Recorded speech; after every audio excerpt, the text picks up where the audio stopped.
All right, we're gonna do a kind of different video that we've done before, because sometimes you just gotta rant, and sometimes you just gotta like offer common sense to companies out there that are just scratching their heads trying to figure it out.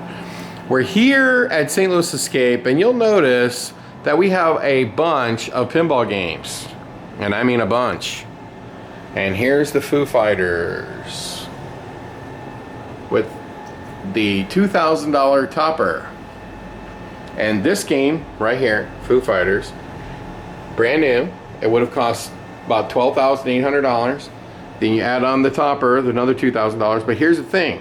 This pinball machine, if you were trying to sell it today, is probably only worth, you know, maybe with mine, with a topper, it's probably worth $3,000 less than I paid, because the prices have been jacked up so high that they are literally pricing out the very people that matter to them the most, which is the guys that are about 45 to 60. And you're doing, and here's what this video is about. This video is about trying to help my friends over at Stern understand what their problems are, because they're not selling pinballs like they were before. People aren't buying the limited editions like they were before. People have like revolted to some degree, and this Venom is a perfect example why. Nobody wants to pay $13,000 for Venom. It's a very poor theme to buy. There makes no sense to do this game, none whatsoever. And you move over here to 007. It's Thunderball. Nobody even knows what Thunderball is. I mean, James Bond is really not that popular in the United States. I don't know how many people actually were clamoring for a James Bond pinball game. However, I really do like the pinball game, but do I want to pay $13,000 or $14,000 or whatever it is? With that topper was $2,000. Does somebody want to pay $15,000 for James Bond? The answer is no, they do not.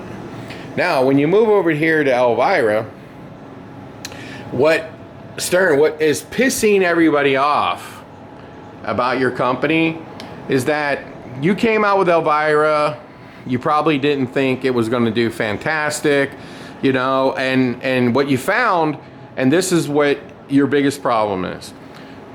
You should not be doing Venom. People love Elvira. Why? Because one of their first pinball games was Elvira Monster Party. And then everybody chased after Elvira Scared Stiff. People remember Elvira. You talk to most kids today, they don't know who Elvira is. You did not make this game for people who are 25 years old. You made this game for people who are 55 years old, okay? And they responded. And what you did was you made a super limited edition. That game is worthless now, because then you came out with a 40th and you tried to get your dealers to get, you know, get 30,000, get 40,000, get 28,000, get whatever you want. Now those games are worth 12,000, because the best version that you made was this one. Elvira House of Horror, the Blood Red Edition. This is by far the best looking edition you made, and you came to your senses because people revolted against the Elvira, you know, the 40th, and you came out with this game at the same price, which was $12,800 or whatever dollars it was without the topper, and you sold them all out. And you see, you made another 500 of these machines, and you made the limited editions worthless, you made the SLEs worthless, you made the 40th editions worthless, and people paid an astronomical amount of money for the 40ths because they thought you weren't going to make any more, and everybody wanted the limited editions. But here's your problem, Stern. Here's your problem. You people went crazy for the Elviras because they have a connection to that from the 80s, from the 90s, okay? Mostly from the 80s, okay? And when you make a game like Venom and you want $13,000 for it, those people don't care about Venom. But the reason why you made Venom and the reason why you made John Wick is because you actually think that you need to grow pinball. And this is your biggest mistake. You don't need to grow pinball. You just built a big, giant new factory with all these workers, and you can't sell pinball machines. They're just stacking up all over the place. Because you're wrong. You don't need to be growing pinball. You need to be making pinballs for the people who want to pay $12,000 or $13,000 for them. And the problem is, there is nobody that's 28 years old. I should say not anyone, because there certainly is someone, but most 28-year-olds are not going to pay $13,000 for a pinball machine, and they're not going to pay $7,000 either for a pro. Okay, they would just rather go to a place like this right here at St. Louis Escape, where you can get alcohol, and you have a leaderboard right there, and just casually put $1 or $2, and so on and so forth. So you want to brag that Venom is your #1 on-site game. Well, there's a reason why it's the #1 on-site game, because nobody bought it. And so when you go on location, like right here at St. Louis Escape, and you go on location and there's a Venom here, it's like, oh, yeah, I didn't buy that game. So I'm gonna check it out. Now here's another prime example. Elton John, Jersey Jack. These people have been plowing through new games like for the first time ever. They're making them faster, like a new game. Like they used to come out with a new game like almost every 2 years. Now it's like every 4 months. Why? Because nobody's buying Godfather. Nobody's buying Elton John. Okay? Nobody bought Toy Story 4 because nobody likes the movie Toy Story 4. It's terrible. They want Toy Story. Okay? If Jersey Jack would have made Toy Story, just Toy Story, and it would have been green and white, okay, and the focus was Buzz and Woody, they would have sold tons. But no, the focus is a blue rabbit or whatever that is, and nobody wants that. Okay? Not for $12,000 and $15,000. Sorry, I have to get a drink. And that's the problem. The problem is, on Elton John, you made probably the most beautiful game. And I give it to you. Elton John is beautiful. And I give it to Jersey Jack over Stern, because look what Jersey Jack did on this game. First off, we all know that Jersey Jack has a better back-end system, better everything, better computer, bigger screen. But look what they did with their limited edition. It's $12,000. It comes with the topper. It comes powder coated, and it has rad cal artwork, something Stern's never put on any of their games. They have a module out here to turn, to plug in a headphone, turn on the sound, a Bluetooth. It's all here. There's a rail system underneath it. It has all these LEDs. I mean, it has everything you could ever want. A Jersey Jack limited edition for the money at $12,000 is a better value by far than a Stern. But nobody wants Elton John. Not at $12,000. And Stern, nobody wants to spend $13,000 for a theme they do not want. See, look at this game and look at Elton John. You can't compare these two in terms of the bells and the whistles, because Jersey Jack is doing a better job. You'll see that this game cost $13,000, but it does not come with a topper. This one's $12,000, has a bigger screen, more going on, more everything, and it's $12,000. But nobody wants Elton John. I don't want to spend that kind of money. Now, you're probably saying to yourself, well, wait a minute, but you have it. Well, that's because, you know why I bought Elton John? I'm going to be honest. I bought Elton John because nobody else in town bought Elton John. And I was trying to get people to come here to St. Louis Escape, where we have escape rooms, mini golf, and this big arcade, and we're selling alcohol. And I wanted to have a pinball machine that nobody else had. And I bought it, and I love the game. And everybody I talk to says, the game is amazing. I wish it wasn't Elton John. But let's keep going. Now, Stern, your problem is, and let's look at Foo Fighters. I don't have your numbers. I don't know how many Foo Fighters you sold. I don't know how many Rushes you sold. But this is what I can tell you for a fact. Why did you license Foo Fighters when the same company also helps license Nirvana?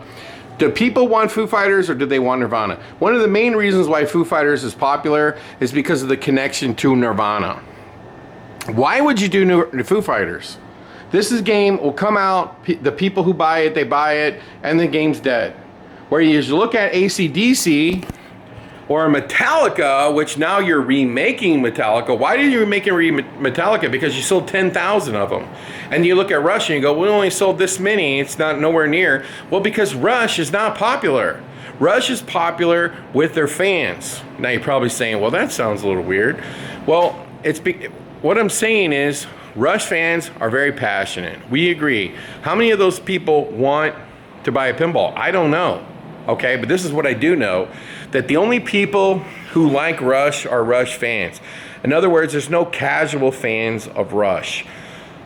They're not popular. And Stern, what are you doing?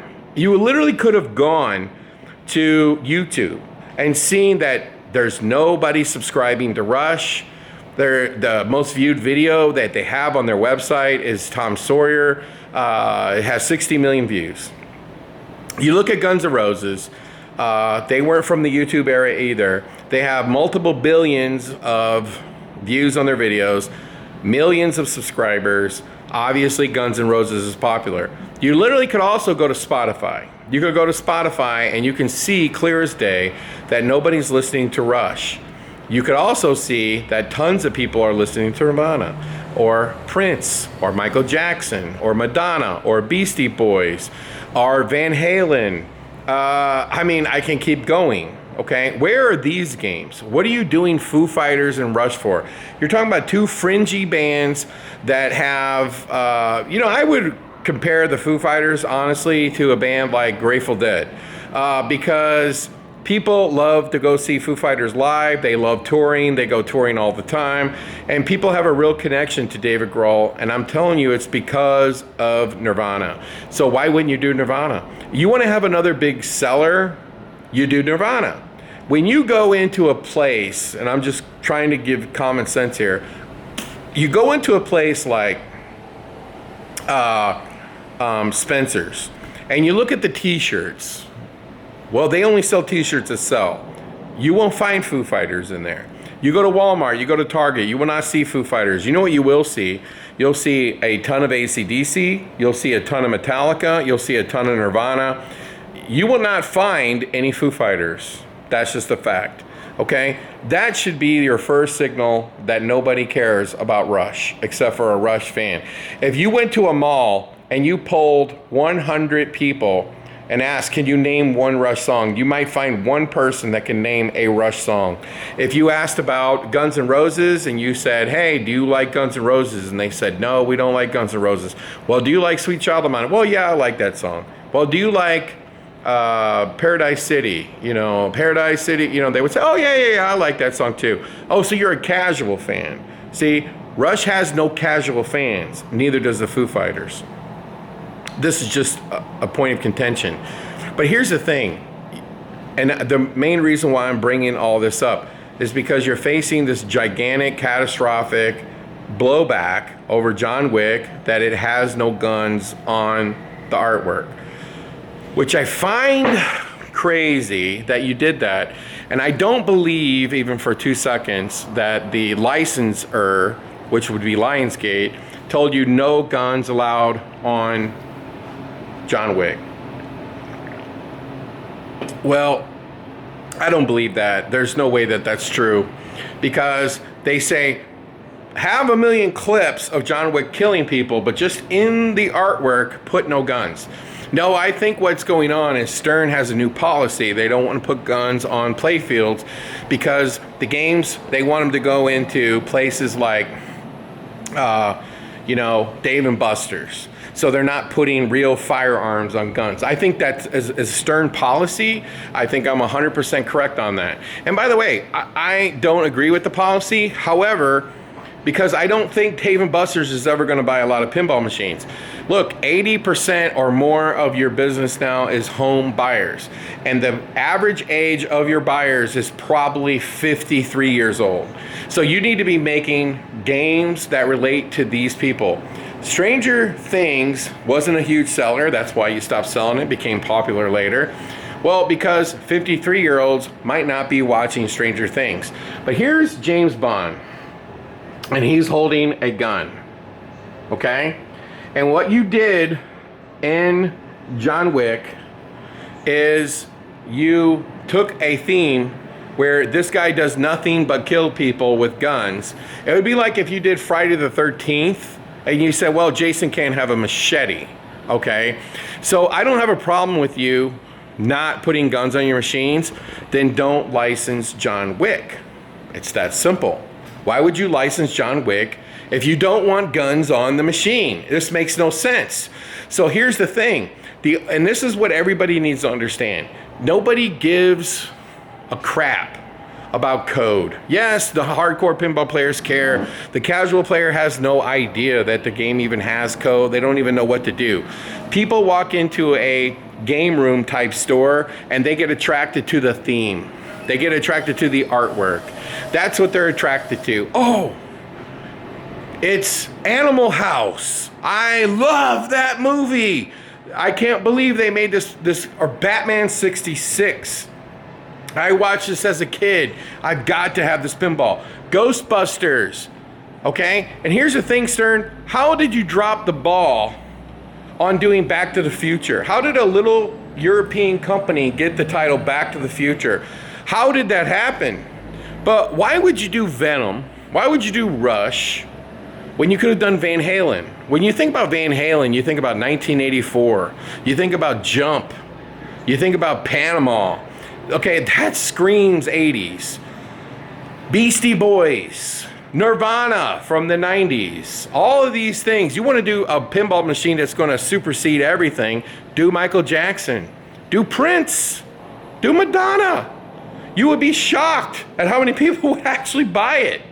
Okay? But instead, you're trying to grow pinball and you're forgetting who actually pays your bills. It's 80% of your games are being sold to home users. And at $13,000, I'm sorry to inform you, they're not going to pay $13,000 for John Wick. The only person who's going to pay $13,000 for a John Wick pinball game is somebody who collects everything John Wick and can't stand not to have a John Wick pinball machine, and they just have to have it. I love John Wick. I love him to death. But you know, you should have done Die Hard, because a lot of 55-year-olds would have preferred Die Hard. And by the way, he uses guns. Just saying, okay? But at the end of the day, you're just picking the wrong themes. You should be thinking along the lines of the Goonies. You come out with Goonies, it's instantaneous seller. You want to fill up your factory making pinball machines? The only thing that matters is the theme for $13,000. The only thing that matters is that you nail the artwork, which I pray that you hire Christopher Franchi back and stop doing all this cartoon artwork. I pray that you embrace the idea that the main bread and butter of Stern are 55-year-olds, 52, 47, 46, okay? You need to be picking themes that these people grew up on. And I can name a ton, but you've already done, your most successful games are Ghostbusters, AC/DC, Metallica. But now you want to veer off the road and you want to do Venom. And you want to do X-Men 1997. Nobody wants that for $13,000. I hate to inform you the bad news, okay? We want Goonies. We want Back to the Future. We want Top Gun. We want Matrix. If you did Van Halen or Ozzy Osbourne or Motley Crue, okay? This is more mainstream where I think you're going to nail the sales without even seeing the game. Focus on the artwork, focus on the theme, and then embrace the theme. Now I'm going to give you a suggestion, Stern. Stop the idea of thinking you need to grow pinball, because what you need to do is keep your factory going. So what you really need to do is focus on making themes that people want to pay $13,000 for or lower the price. But I'm going to give you an idea. You made a game called Beatles. It's right over here, which is actually just Sea Witch. You made Batman 66, which is actually technically Batman Dark Knight. And by the way, how many people bought Dark Knight versus Batman 66? It's not even close. What era is Batman 66 from? It's from when I was a kid. That's what I watched, okay? On reruns. I watched the Three Stooges. If you did a Three Stooges pinball, oh my God, I think you would sell gazillions, okay? Because we all grew up on the Three Stooges. But let me give you a suggestion. You ought to create a new line of pinballs and call it the Classic, and basically take some of these old pinball machines that nobody really bought for home use, like Elvis Presley, okay? Why not take Elvis Presley and make it Ferris Bueller's Day Off? Because the little mech of Elvis scooting across the playfield is like Ferris Bueller dancing, okay? I'm just making this up. You could take these old games that are really old and you could just reskin them. Fast Times at Ridgemont High, Airplane, Blues Brothers, Caddyshack, Vacation. And you could literally just take an old design, reskin it, new artwork, change a couple bells and whistles here and there, and only focus on games where you can get the movie clips so that you can turn the CGI part around quicker. Does this make sense? And make a classic line and make everyone $9,995 with one version. No pro, no premium, and every game's powder coated, right? And every game has the same artwork, and it's just one version. And you come out and you say, we're doing Ferris Bueller. It's gonna be modeled after Dale Earnhardt, just as an example, okay? And it's gonna have a couple tweaks, and it's gonna be Ferris Bueller's Day Off, and we're making 1,500 of them. Or we're gonna make 1,987. I don't know what year Ferris Bueller came out, but let's just say it was 1987. We're gonna make 1,987 Ferris Buellers. There's only one version. That's it. They're $9,995. And then you can still do your, your all-out Keith Elwin design, but you can make these games that maybe you can't see yourself spending them, X amount of dollars and years developing. Just take the old games, put a color screen in, and slap. You ever seen the movie Moneyball, where they're slapping magnets on the wall of names? Just start slapping magnets on the walls. We're gonna think about everything from Saturday Night Fever to Christmas Vacation. And that's what we're gonna do. If we can get the movie clips, we're gonna take an old game and we're gonna remake it. This is just my opinion, Stern. Your meat and potatoes are 50-year-old people who have the money to spend $13,000 on a pinball. So, with all that being said, that's just my opinion. Take it for whatever it's worth. And hey, I love Stern, but I hope they make better themes in the future for $13,000 or lower the price.